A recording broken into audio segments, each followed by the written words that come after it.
nangyari kamakailan lang sa Surigao City. Lalo pat nakapaloob ang Pilipinas sa tinatawag na Pacific Ring of Fire, kung saan madalas ang mga lindol. Wala man tayong magagawa tungkol dito, pwede naman nating paghandaan ang mga lindol. Ang inyo po bang mga tahanan at mga gusali, maayos ang pagkakagawa at nakahanda sa malakas na lindol o yung tinatawag nilang The Big One? Ito ang istoryang binantayan ngayong linggo ng ating kabrigadang si Bam Alegre. Bam? Jessica, di tulad sa mga bagyo, walang makinarya na makakapagsabi kung kailan darating ang lindol. Marami pa rin istruktura na pag-iwanan na ng panahon, pero tinitiyak at sinisikap ng ating mga otoridad na maging maagap at maiwasan ng pinsala sakaling ang mangyayari ito. Ba, mabuti siguro bigyan natin ng tips ang ating viewers kung paano ba nila masisiguro na yung kanilang mga bahay, yung kanilang mga eskwelahan at mga opisina ay maayos ang pagkakagawa at nakahanda na kayanin ang malakas na lindol. Bam? Jessica, mahalaga doon sa mga naghahanap o balak bumili ng lote o lalo na ng bahay, pwede namang tignan yung mga fault line systems kung napapaloob doon yung mismong property. Available naman yan online. At kung magpapagawa na nga ng bahay, tiyakin na meron kayong konsultasyon sa isang structural engineer para malaman nyo kung yung inyong gagawin bahay ay matibay at kayang tagalan ang lindol. Maraming salamat, Bam. Nakahanda po ba kayo sa tinatawag nilang The Big One o malakas na lindol?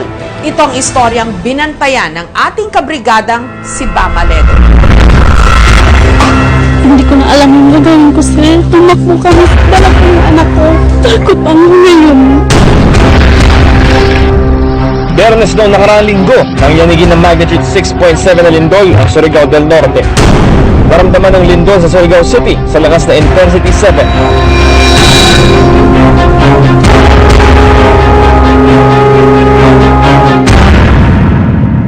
Anim nang namatay, mahigit 100 ang subutan. Ang sentro ng lindol, 16 na kilometro ang hilagang kanluran mula sa baybayin ng Surigao City.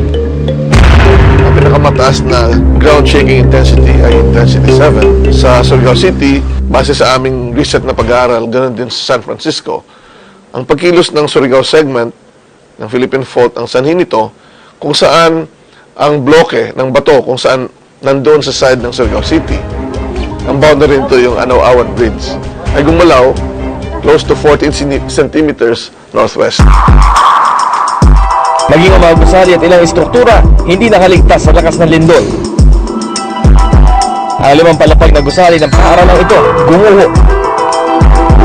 Ayon sa Philippine Institute of Volcanology and Seismology o PHIVOLCS, matagal na panahon na mula nung unang gumalaw ang naturang Surigao segment ng Philippine Fault.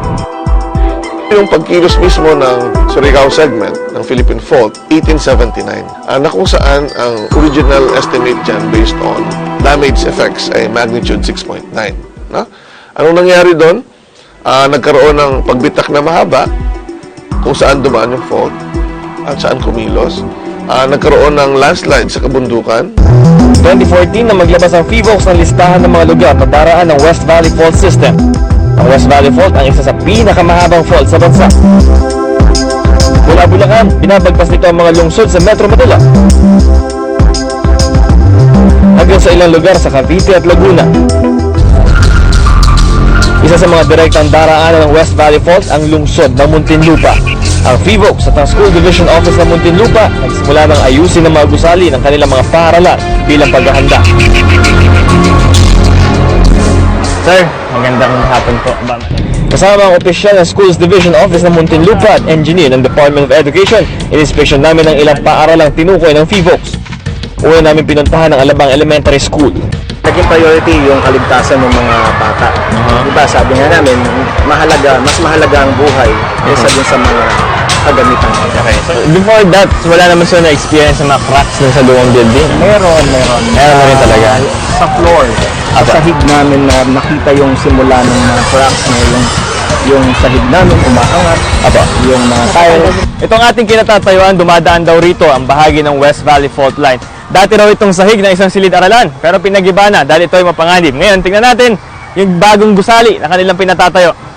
Apat na palapag itong bagong gusali na itinatayo at kung titignan ninyo yung pundasyon, mas malalim at mas maraming bakal. Tinitiyak nila na mas matibay ito para kayang tagalan ang lindol na hanggang magnitude 7. Tapos may konkreto, tapos may bakal pa. Yung mga ibang mga lumang building, hindi ba ganyan? Iba ko ngayon eh. Habang nakuha na yung jet ng hukay, siya-cementoin mo na yan. So mas matibay yung yan kasi mas maraming bakal pa. Mas na-reinforce ngayon yung, yung structure. Kapag nagkaroon ng konting pagalog, mawili-withstand. Samantala ang gusaling ito, sunod na rin gigibain dahil sa fault line. Pero may mga ilang gumagamit pa rito. May mga ibang buildings na hindi pala didiman kasi for yung ibang mga estudyante, wala pa po silang learning space. So for the meantime, pinagtsatsagaan po muna natin. Pero gumagawa ko din yung pamamaraan na mabigyan talaga ng na kalalagyan ng mga kabataan namin sa Muntinlupa. Ang pagpapatayo ng panibagong istruktura, gaya na lamang ng mga paaralan, nasa ilalim ng pamamahala ng Department of Public Works and Highways o DPWH. Ito ay alinsunod sa National Building Code of the Philippines o Presidential Decree 1096. Lahat ng construction, yung magsisimula pa lang, kailangan yung mga plano dumaan sa DPWH. Mas makapal pag sa wall mo sa labas. Yung partition mo sa loob, siyempre may mga 4 inches tayo tsaka 6 inches. Diba? Pero yan. Then yung bakal niya, minimum of 10, pwede mong gamitin ng 12. Pag 3-story and above, kailangan mo ng soil test, yung determination ng soil capability niya para humawak ng load na mabigat. Kailangan yun, requirement yun. Katuwang ng ibang ahensya ang DPWH para masiguro ang kaligtasan at tibay na mga gusaling itinatayo sa bansa. Sa recommendation ang galing sa DPWH, i-recommend na if ever ganito ang outcome ng assessment namin sa structural stability ng building nyo, you have to retrofit the structure, columns, or beams, then ipapagawa yun sa agency concern. Tapos sila magbabudget. Dahil dekada 70 pa unang nailathala ang naturang batas, kinakailangan na raw amyendahan ang ilang bahagi nito para na rin makasabay sa nagbabago mga pamantayan ng pagpapatayo ng mga gusali sa panahon ito.